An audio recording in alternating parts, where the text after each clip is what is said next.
There's a scene in Gummo where a kid is sitting in a bathtub full of gray water, eating spaghetti, chocolate milk on the side. His mom just walks in and washes his hair while he keeps eating. There's something about this image that I truthfully cannot shake because it's disgusting, but it's also kind of wholesome. Um, Both of those things at the same time shouldn't exist, and it creates like this weird tension. And yeah, this is Gummo. That's what this movie's about. Just strangeness. Gummo came out in 1997. It was written and directed by Korine, who at that point was 23 years old and had already written Kids, so people were paying attention. Gummo is a completely different animal from Kids though. There's no real plot, no 3-act structure, no protagonist you really follow. What you get instead is a series of vignettes set in Xenia, Ohio, a small town that was devastated by a tornado in '74. And the film asks, what do people become when the disaster really never ends? When the storm is gone but the wreckage stays? The characters are mostly kids and teenagers. They kill cats to sell to a Chinese restaurant. They sniff glue.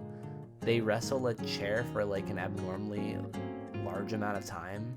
They talk about things that make no sense and sometimes make complete sense. There's a boy in a bunny suit who appears throughout the film saying nothing, but means a lot. Critics in '97 mostly hated it. Roger Ebert gave it a 0 star and called it a scumbag film. And look, I really get it. It makes a lot of sense. On the surface, it's like a provocation for its own sake. Like someone just pointed a camera at suffering and called it art. But I think that reading's a little wrong, as Gummo actually knows something that most movies don't. Here's what I mean. Most films that deal with rural poverty or white working class America fall into one of two traps. Either they sentimentalize it, where everything is golden hour and the American spirit, or they exploit it, where they gawk, or they let the audience feel safely above the people on screen. Korine does neither. He's not explaining these people to you. He's not asking you to pity them or fear them. Rather, he's just putting them in front of the lens and saying, look. And the result is that the film feels less like a movie and more like a place. You don't watch Gummo so much as you spend time in Xenia, Ohio. And Xenia is a place where boredom and violence and joy and tenderness all exist in the same afternoon, which is honestly closer to real life than most films ever will get. The way Korine shoots this matters a lot. He mixes 35mm film with Super 8, with VHS, with still photography. The image quality is constantly shifting. Sometimes it's beautiful, like an old photograph, and then sometimes it's murky and degraded. And that instability is doing real work. It's telling you what you're watching is fragile, that these lives exist at the edge of being recorded at all. There's also no score in the traditional sense. Instead, Korine uses existing music. A lot of metal, a little hip-hop, and some country that feels like it belongs to the world of the film rather than being imposed on top of it. The music isn't telling you how to feel, it's just playing like it's coming from someone's bedroom down the street. And the structure, or the lack of it, is deliberate. The episodic, fragmented form mirrors the experience of being in a place like Xenia.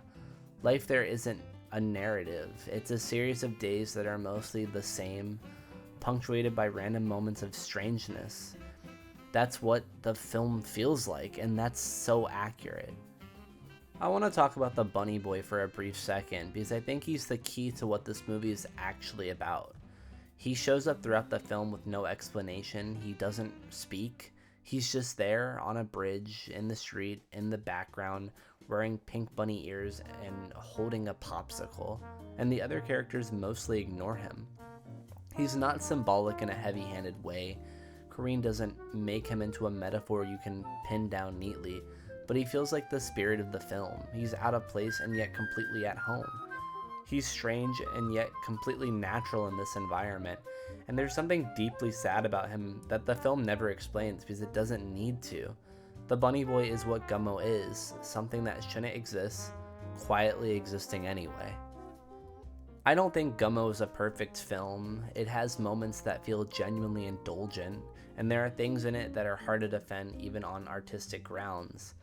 But what I keep coming back to is what it gets right. It gets right that suffering isn't always dramatic, that poverty isn't always photogenic, that people living in places like Xenia, Ohio aren't characters in someone else's story about America. They're just people living their actual lives, which are weird and dull and funny and sad in the same proportion as anyone else's. Gummo treats that as worth showing, and 20 something years later, that still feels rare.